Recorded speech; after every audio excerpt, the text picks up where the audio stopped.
कैसे चार ड्रामे में दिखाया जाता है कि नशफ़ा जो है उसने किस तरह से चोरी छुपे अमार से शादी कर ली है। अब उसके ताया ने इतनी बड़ी गेम इतनी आसानी से चला दी कि अब बिस्मा और बुरहान जो है वो बहुत परेशान है। बुरहान को समझ नहीं आ रही कि नशफ़ा ने उसके साथ किया क्या है। नशफ़ा जो है वो बुरहान को बताती है कि अगर मैं ये शादी ना करती तो आसिम अंकल और माँ की कभी शादी ना होती। मैंने उन लोगों की खातिर अपनी कुर्बानी दे दी तो इट्स ओके। नशफ़ा की बात सुनकर बुरहान को इस कदर गुस्सा आता है, वो कहता है कि तुमने कितनी आसानी से ये बात कर दी है कि इट्स ओके। तुम्हें मेरी मोहब्बत, मेरी फीलिंग्स, मेरी किसी बात की कोई परवाह नहीं थी। तो नशफ़ा उसको कहती है कि हमने एक दूसरे से कोई इतने बड़े बड़े दावे नहीं किए थे, ना हमने एक दूसरे से कोई इतनी बड़ी बड़ी कमिटमेंट्स की थी कि मैं तुम्हारी उन कमिटमेंट्स पर पूरा उतरती या तुम्हारे उन वादों पर पूरा वफा करती। मुझे इस चीज़ का कोई इशू नहीं है कि मैं किसी से भी शादी करूं, कहाँ भी रहूं। बस मुझे अपनी अम्मा की टेंशन थी। मेरी अम्मा अपने घर में खुश हैं, वो अपने शौहर के साथ बहुत पुरसुकून ज़िंदगी गुजार रही हैं। मुझे इससे ज़्यादा कुछ नहीं चाहिए। बुरहान जो है वो नशफ़ा के लिए कुछ करना चाह रहा है, लेकिन नशफ़ा जब खुद ही अड़ी हुई है कि वो कुछ नहीं करेगी, तो वो अब बुरहान क्या कर सकता है वहाँ पर, जब नशफ़ा ही अपनी ज़िंदगी बर्बाद करने पर तुली हुई है। बीनू बीनू रोती है, चीखती है, चिल्लाती है, नशफ़ा को थप्पड़ मारती है, यहाँ तक कि उस पर इतना शॉर्ट आउट करती है, उसको इतना गुस्सा आता है बीनू को। वो कहती है कि तुमने कितनी आसानी से उसके निकाहनामे पर दस्तखत कर दिए जिस इंसान को तुम सारी ज़िंदगी कभी थूकना भी पसंद नहीं करती थी। वो शख्स जो कि किसी और की ज़िंदगियों को बर्बाद करे, उनको हरास करे, उनको टीज़ करे, उनको तंग करे, तुमने उस शख्स के निकाहनामे पर साइन कर दिए, वो भी खुशी खुशी। मैं तो तुम्हें इतना अक्लमंद समझती थी नशफ़ा, तुमने ये सब कुछ क्या किया। मैं तुम्हें बचपन से जानती थी और मैं ये भी जानती थी कि तुम बुरहान सर से कितनी मोहब्बत करती हो। तुमने उनकी मोहब्बत का पास भी नहीं रखा। तुमने हमारे घर की इज़्ज़त को इतनी आसानी से मिट्टी में मिला दिया। नशफ़ा बीनू से कहती है कि मैंने इज़्ज़त मिट्टी में नहीं मिलाई, मैंने उस इज़्ज़त को चार चांद लगाए हैं। नशफ़ा बीनू से कहती है कि मैंने तुम्हारे उस भाई को ज़िंदगी दी है जो कि किसी की भी ज़िंदगी को ख़राब करना अपनी जागीर समझता है, वो अपना हक समझता है। ये वो ड्रामे में दिखाया जाता है कि बीनू जो है वो बिल्कुल भी इस चीज़ को एक्सपेक्ट नहीं कर रही थी कि नशफ़ा इतनी बड़ी हिमाकत करेगी, लेकिन नशफ़ा ने कर दी। बीनू को बहुत गुस्सा आया। बीनू ने कहा कि ये तुमने बहुत गलत किया है, मैं तुम्हें इतना समझदार समझता था, तुमने क्या किया। नशफ़ा जो है वो अब कहती है कि जो होना था, जो मेरी किस्मत में लिखा था, वो सब कुछ हो गया है। तुम लोग अब सोच जतन भी करो तो उनका क्या फ़ायदा। ड्रामे में दिखाया जाता है कि बीनू जो है वो अब बहुत गुस्सा करती है नशफ़ा पर, कहती है कि तुमने वो सब कुछ किया है जो कि मैं कभी एक्सपेक्ट भी नहीं कर सकती थी। अब बीनू जो है वो जाती है बुरहान से बात करती है, बुरहान से कहती है कि अब इस चीज़ का कोई हल निकालें। बुरहान कहता है इस चीज़ का एक ही हल है और वो है खुला का नोटिस। जब तक कि नशफ़ा खुद खुला का नोटिस अमार को नहीं भेजेगी, हम कुछ नहीं कर सकते। नशफ़ा अमार से डाइवोर्स मांगेगी। बीनू इस सोच में पागल होती जा रही है। बीनू कहती है कि वो आपसे मोहब्बत करती है, उसने मुझे खुद बताया था। वो आपके लिए फीलिंग्स रखती है, वो आपके लिए जज्बात रखती है, वो आपसे प्यार करती है, लेकिन मुझे नहीं पता था कि उसको इतना ज़्यादा प्रेशराइज्ड किया जाएगा।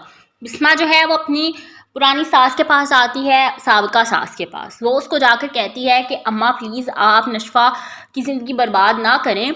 आज तक कभी भी अमार और नशफ़ा के इख्तिलाफ़ात ख़त्म नहीं हुए कि आप लोगों ने उनकी शादी ही कर दी। वो एक दूसरे को पसंद ही नहीं करते। आपने कितनी आसानी से उनको एक रिश्ते में बांध दिया। आपने ये भी ना सोचा कि उनकी ज़िंदगियाँ जो हैं वो बर्बाद हो जाएंगी। अमार नशफ़ा के लिए और नशफ़ा अमार के लिए कभी नहीं बने थे। आपने क्यों उनके साथ ये सब कुछ किया। अम्मा इतनी गुस्से में जो हैं वो बिस्मा का हाथ झटक देती हैं कि वहाँ पर बैठी बीनू, नशफ़ा, कोई कुछ नहीं कह पा रहा होता। यहाँ तक कि एहसन भी कुछ नहीं कर पा रहा होता। सारे घर वाले इतने ज़्यादा परेशान होते हैं। बिस्मा जो है वो तो मरने वाली हो गई है। उसने कहा है कि मेरी बेटी के साथ ये जुल्म करने वाला सिर्फ और सिर्फ मेरे शौहर का भाई हो सकता है और कोई नहीं। कैसे चार ड्रामे में दिखाया जाता है कि नशफ़ा जो है उसने किस तरह से चोरी छुपे अमार से शादी कर ली है। अब उसके ताया ने इतनी बड़ी गेम इतनी आसानी से चला दी कि अब बिस्मा और बुरहान जो है वो बहुत परेशान है। बुरहान को समझ नहीं आ रही कि नशफ़ा ने उसके साथ किया क्या है। नशफ़ा जो है वो बुरहान को बताती है कि अगर मैं ये शादी ना करती तो आसिम अंकल और माँ की कभी शादी ना होती। मैंने उन लोगों की खातिर अपनी कुर्बानी दे दी तो इट्स ओके। नशफ़ा की बात सुनकर बुरहान को इस कदर गुस्सा आता है, वो कहता है कि तुमने कितनी आसानी से ये बात कर दी है कि इट्स ओके। तुम्हें मेरी मोहब्बत, मेरी फीलिंग्स, मेरी किसी बात की कोई परवाह नहीं थी। तो नशफ़ा उसको कहती है कि हमने एक दूसरे से कोई इतने बड़े बड़े दावे नहीं किए थे, نہ ہم نے ایک دوسرے سے کوئی اتنی بڑی بڑی کمٹمنٹس کی تھیں کہ میں تمہاری ان کمٹمنٹس پر پورا اترتی یا تمہارے ان وعدوں پر پورا وفا کرتی۔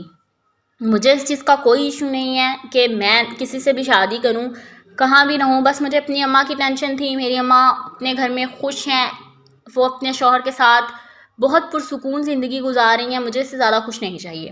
برہان جو ہے وہ نشفہ کے لیے کچھ کرنا چاہ رہا ہے، لیکن نشفہ جب خود ہی اڑی ہوئی ہے کہ وہ کچھ نہیں کرے گی، تو وہ اب برہان کیا کر سکتا ہے وہاں پر، جب نشفہ ہی اپنی زندگی برباد کرنے پر تلی ہوئی ہے۔ بینو روتی ہے، چیختی ہے، چلاتی ہے، نشفہ کو تھپڑ مارتی ہے، یہاں تک کہ اس پر اتنا شارٹ آؤٹ کرتی ہے، اس کو اتنا غصہ آتا ہے بینو کو۔ وہ کہتی ہے کہ تم نے کتنی آسانی سے اس کے نکاح نامے پر دستخط کر دیے جس انسان کو تم ساری زندگی کبھی تھوکنا بھی پسند نہیں کرتی تھی۔ وہ شخص جو کہ کسی اور کی زندگیوں کو برباد کرے، ان کو ہراس کرے، ان کو ٹیز کرے، ان کو تنگ کرے، تم نے اس شخص کے نکاح نامے پر سائن کر دیے، وہ بھی خوشی خوشی۔ میں تو تمہیں اتنا عقل مند سمجھتی تھی نشفہ، تم نے یہ سب کچھ کیا کیا؟ میں تمہیں بچپن سے جانتی تھی، اور میں یہ بھی جانتی تھی کہ تم برہان سر سے کتنی محبت کرتی ہو۔ تم نے ان کی محبت کا پاس بھی نہیں رکھا، تم نے ہمارے گھر کی عزت کو اتنی آسانی سے مٹی میں ملا دیا۔ نشفہ بینو سے کہتی ہے کہ میں نے عزت مٹی میں نہیں ملائی، میں نے اس عزت کو 4 چاند لگائے ہیں۔ نشفہ بینو سے کہتی ہے کہ میں نے تمہارے اس بھائی کو زندگی دی ہے جو کہ کسی کی بھی زندگی کو خراب کرنا اپنی جاگیر سمجھتا ہے، وہ اپنا حق سمجھتا ہے، یہ وہ۔ ڈرامے میں دکھایا جاتا ہے کہ بینو جو ہے وہ بالکل بھی اس چیز کو ایکسپیکٹ نہیں کر رہی تھی کہ نشفہ اتنی بڑی حماقت کرے گی، لیکن نشفہ نے کر دی۔ بینو کو بہت غصہ آیا، بینو نے کہا کہ یہ تم نے بہت غلط کیا ہے، میں تمہیں اتنا سمجھدار سمجھتا تھا، تم نے کیا کیا۔ نشفہ جو ہے وہ اب کہتی ہے کہ جو ہونا تھا، جو میری قسمت میں لکھا تھا، وہ سب کچھ ہو گیا ہے، تم لوگ اب سوچ جتن بھی کرو تو ان کا کیا فائدہ۔ ڈرامے میں دکھایا جاتا ہے کہ بینو جو ہے وہ اب بہت غصہ کرتی ہے نشفہ پر، کہتی ہے کہ تم نے وہ سب کچھ کیا ہے جو کہ میں کبھی ایکسپیکٹ بھی نہیں کر سکتی تھی۔ اب بینو جو ہے وہ جاتی ہے برہان سے بات کرتی ہے، برہان سے کہتی ہے کہ اب اس چیز کا کوئی حل نکالیں۔ برہان کہتا ہے اس چیز کا ایک ہی حل ہے، اور وہ ہے خلا کا نوٹس۔ جب تک کہ نشفہ خود خلا کا نوٹس عمار کو نہیں بھیجے گی، ہم کچھ نہیں کر سکتے۔ نشفہ عمار سے ڈائیورس مانگے گی، بینو اس سوچ میں پاگل ہوتی جا رہی ہے۔ بینو کہتی ہے کہ وہ آپ سے محبت کرتی ہے، اس نے مجھے خود بتایا تھا، وہ آپ کے لیے فیلنگز رکھتی ہے، وہ آپ کے لیے جذبات رکھتی ہے، وہ آپ سے پیار کرتی ہے، لیکن مجھے نہیں پتا تھا کہ اس کو اتنا زیادہ پریشرائزڈ کیا جائے گا۔ بسمہ جو ہے وہ اپنی پرانی ساس کے پاس آتی ہے، سابقہ ساس کے پاس۔ وہ اس کو جا کر کہتی ہے کہ اماں پلیز آپ نشفہ کی زندگی برباد نہ کریں، آج تک کبھی بھی عمار اور نشفہ کے اختلافات ختم نہیں ہوئے، کہ آپ لوگوں نے ان کی شادی کر دی، وہ ایک دوسرے کو پسند ہی نہیں کرتے، آپ نے کتنی آسانی سے ان کو ایک رشتے میں باندھ دیا، آپ نے یہ بھی نہ سوچا کہ ان کی زندگیاں جو ہیں وہ برباد ہو جائیں گی۔ عمار نشفہ کے لیے اور نشفہ عمار کے لیے کبھی نہیں بنے تھے، آپ نے کیوں ان کے ساتھ یہ سب کچھ کیا؟ اماں اتنی غصے میں جو ہیں وہ بسمہ کا ہاتھ جھٹک دیتی ہیں کہ وہاں پر بیٹھی بینو، نشفہ، کوئی کچھ نہیں کہہ پا رہا ہوتا، یہاں تک کہ احسن بھی کچھ نہیں کر پا رہا ہوتا۔ سارے گھر والے اتنے زیادہ پریشان ہوتے ہیں، بسمہ جو ہے وہ تو مرنے والی ہو گئی ہے۔ اس نے کہا ہے کہ میری بیٹی کے ساتھ یہ ظلم کرنے والا صرف اور صرف میرے شوہر کا بھائی ہو سکتا ہے، اور کوئی نہیں۔